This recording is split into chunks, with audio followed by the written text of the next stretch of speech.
今天是90后花了6000去看许嵩武汉演唱会的超详细攻略加发疯 vlog。为了能看高清的许嵩，我处心积虑搞到了那场 VVIP 1区的3排7座的票。下午2点左右我就到了体育场的附近的酒店，这个位置真的绝子，我躺在床上就能看到体育场。开唱之前我基本上是不怎么吃带汤水或者比较辣的食物，也不喝水，因为根据我以往的经验啊，瞎吃乱喝真的很容易窜稀，演唱会又非常难找厕所，所以我选择了保守的攻略，点外卖吃了一个面包，出发前喝了2口水，记住只喝2口，千万别喝多了。6点半出发，我从酒店走到场馆只用了15分钟。验票区的门口有许多卖许嵩的周边的，还有一些卖小吃的。现场看到了很多穿紫色衣服的妹妹，这个梗出自许嵩的《多余的解释》这首歌，是这么唱的：她只是我的妹妹，妹妹说紫色很有韵味。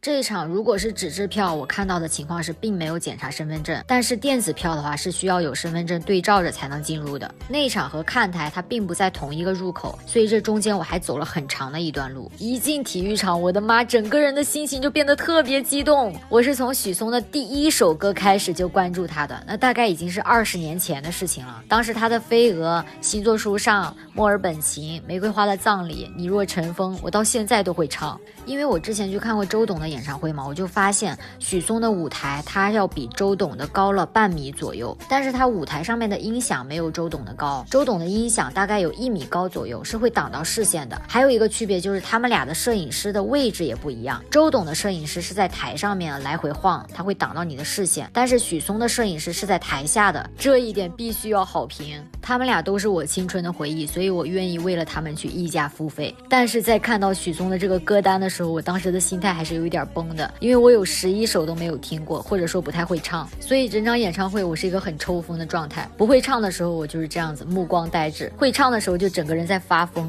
我觉得我都快神经分裂了。根据我过往的经验，这次我就带了一把这种可以折叠的扇子，进场的时候你肯定会走的汗流浃背，这个时候就正好派上用场。许嵩这一场的 VIP 位置它是按单双号分的，就 VIP 1区是单号， VIP 2区是双号。我的座位是3排7座，实际上我应该是坐在了3排4座，因为1、3、5、7第4个位置就是我。而且我真的有毒，就每一次看这种露天的演唱会都会下雨，上次周杰伦也是，所以这次我看了天气预报之后，就在外卖上面订了一个比较厚实的雨衣，因为现场的座位上虽然也会发雨衣，但是太薄了，就很容易淋湿感冒。我旁边的这个女孩子她是96年的，属于许嵩的死忠粉啊，基本上她都会唱，所以我们俩就很疯狂，遇到老歌我就跟她一起唱。我旁边不是有一个空位吗？开场没多久就有一个女孩她就挤过来了，但是她全场一句都没有唱，甚至还用手捂住了耳朵，就是觉得我们太吵了。说实话她这种举动真的有点扫兴，所以如果不是真爱粉的话，能不能不要抢那场票了？你知不知道有多少真爱粉抢不到票？以前我刷到别人在演唱会上面鬼吼鬼叫的时候，我就觉得挺可笑的，像个疯子。结果轮到我了之后也没什么区别，一样的激动，一样的兴奋。他那种亢奋是歌曲的前奏一起来，你的 DNA 就好像被唤醒了一样，整个人就很疯狂，甚至有一种想哭的冲动。我不知道你们能不能 get 得到。中间聊天的环节还让我感受到，其实许嵩他知道有一部分人，就至少像我这种